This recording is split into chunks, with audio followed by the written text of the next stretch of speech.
That's what makes it beautiful. So basically I'm saying all that to say, well, I feel like the story in the okay, we back. So today what I want to do is just real quick, this will probably be like what, 1, 2, maybe max 3 minutes. I want to talk about the Demon Slayer movie everybody's been asking me to review for you guys. So I seen your requests. I really do like it. Now the reason why it's going to be kind of short, it would have been longer and I could have got more in depth if it was like right after I left the movie. I saw it actually the day it came out. It was like Thursday last week. It actually it aired pretty late at night. I saw it before, like, you know, the official release on Friday. It was really amazing. I'm gonna separate like scores into like 3 different categories.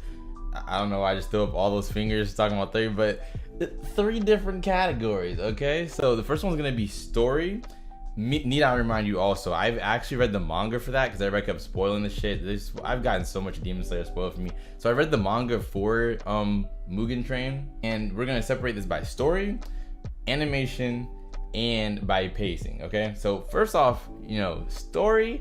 Now this really isn't as much based on the movie and or Ufotable. It's more based off of the manga itself in a sense of story, like rating it. But at the same time, I feel like Ufotable, as you've seen from the Demon Slayer, like just the first season, if you've read the manga and you've seen the anime, while the manga is not bad at all, it's pretty good, but it like comes off as maybe a little bit generic. Bro, Ufotable just knows what they're doing with like atmosphere, etc. Everything just make you feel the tension of every moment, and that can be something that would actually add on to story. Like it can look linear and kind of generic at, you know, I'm not saying that's all Demon Slayer is, but just as an example, it can look linear and generic, like, you know, from the front perspective, but once you add all that depth to it that Ufotable just does so beautifully for some reason that no studio can touch, yeah, that's what makes it beautiful. So basically I'm saying all that to say, well, I feel like the story in the manga was okay and it was pretty good, but, you know, especially, you know, spoilers, you got 3 seconds.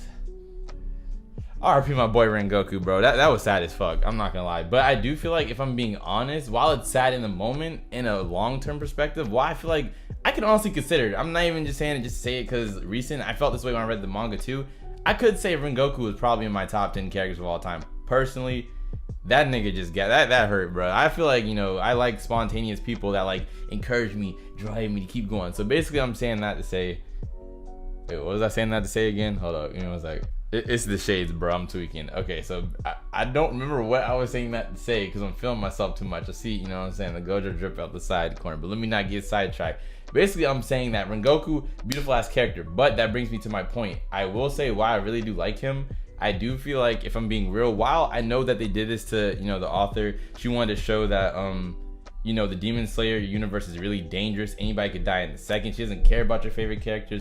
They will get iced in front of you, but that doesn't change the fact that low-key, I feel like you still can't feel 100% attachment to Rengoku unless, you know, that's just like literally your favorite character type, period, because he was literally on screen for like 2 hours for the movie and then gone. These, you know, yeah, he showed up in like episode, what, like 21 of Demon Slayer when they see all the pillars, but aside from that, this man is basically here for that movie, dead for that movie, gone. Like he went out in such a heroic way and he was so inspirational to Tanjiro, but at the same time I do feel like that takes a little bit away from the story because it wasn't as much build up for his character. I understand what they were doing with it, but personally for me, that would make it, I'd say, like more of an 8 out of 10 personally, story wise, because, you know, while everything was lit, they were on the train, whatchamacallit, this man Inosuke got some flashy showtime with the duo with Tanjiro, as well as Zenitsu was going crazy. Okay, Zenitsu, yo, we ain't gonna talk about the Zenitsu scene. This man went crazy for Nezuko, but yeah, Nezuko got some fire ass moves going crazy as well. And Tanjiro, don't forget Tanjiro. Tanjiro was just going crazy with the whole the suicide attack. He scared me for a second, and I read the manga, but I forgot. I really thought this man was about to off himself. I was like, chill, bro. But yeah, that was definitely really good. But I'd say story wise, just strictly like, you know, impact for the Demon Slayer story, I'd say personally 8 out of 10 for that. Let me get some water. Refreshing. Okay, now when it comes to pacing, now I'm gonna say that the pacing, I'd say Ufotable definitely did their best that they could with it as well, but personally it is hit or miss. It's like you either really enjoy it, or if you're very used to the anime episode format, you might kind of see where there might be not really awkward pauses per se, but you'll see in the first hour or two it's mainly based off of just Tanjiro, his dream. You know, they got Inosuke and Zenitsu's dream showing for like maybe a minute, 2 minutes max. And then you got also Rengoku's dream, which is actually pretty cool, and they actually elaborate on that more in the manga. They might do that in the anime, pick up from there, because you know this is like 100% canon. So this is just gonna pick up on into season 2, which by the way is gonna be amazing. But yeah, so that's the main thing we saw for about the first hour or two. I will say that it was really impactful and emotional, but then it did like kind of just, you know, skip to the fighting like crazy. Actually, you know what, I take that back. That was pretty good pace. I'd say the first 2 hours were amazingly paced. They actually did that really well from the manga. The part that, you know, throws it off, even though this happens in the manga too, where the villain just kind of pops up out of nowhere, in a sense of like, you know, it was gas, it was lit, but his entrance, and it's explained after that in the chapter afterwards, which they might do in the anime, like I said. But yeah, it's explained afterwards why he showed up and who sent him, but no spoilers. But Rengoku, him going at it, and that was beautiful. You know what, okay, fuck the pacing, we ain't gonna talk about that no more. I'll give that I'll give it a 9 out of 10. I can't really, you know, blame that or anything, and none of these are bad scores. I'm just saying honestly, I'm not trying to overhype it, but at the same time I want to give you all my honest opinion and whether you should watch it. I'll let you know if I think you should watch it at the end of the video. This is my first review, so I'm sorry if this is all over the place.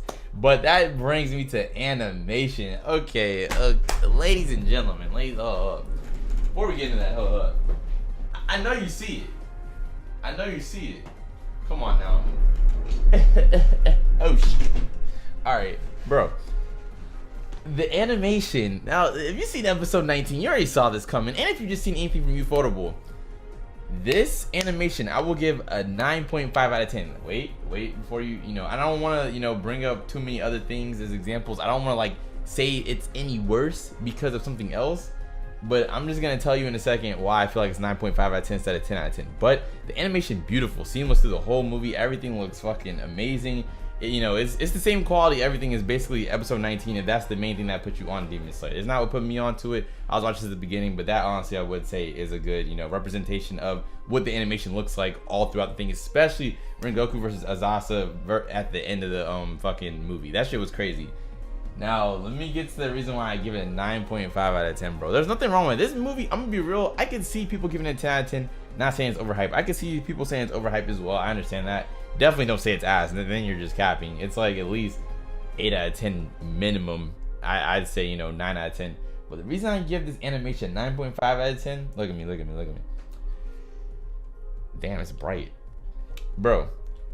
Right now, before you get upset, go watch Fate Heaven's Feel movie series. This is by Ufotable. When I tell you these niggas popped off, I need someone to vouch for in the comments. I know one of y'all seen it. That shit is so goddamn fire. Bro, Rider, beyond 10 out of 10. That's a 12 out of 10. Anything. Just, that's the best fight I've ever seen in any anime, movie, my goddamn life. Like, bro, I'm just telling y'all right now. That's why I gotta give this 9.5 out of 10. It's made by the same studio. It's not like Ufotable missed any marks. They did exactly like the manga and how it should have been.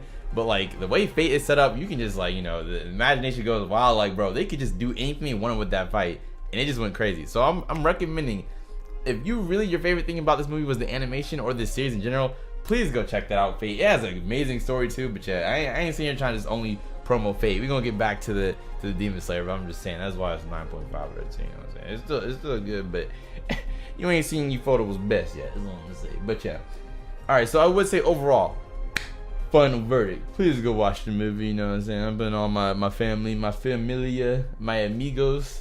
It's like, nah. All right, I'm gonna catch you on the next one though. I love y'all. Y'all take it easy. I appreciate y'all for stopping by. Make sure you hit that subscribe. You want to see some more content? I'm reacting Demon Slayer season 2 as well. I'm hyped for that. Most anticipated anime of this year. But yeah, I'm gonna catch y'all on the next one. As always, make sure I need water, bro. Make sure y'all take it easy. Go crazy. I'm gonna catch y'all on the next one. Peace. I'll see you.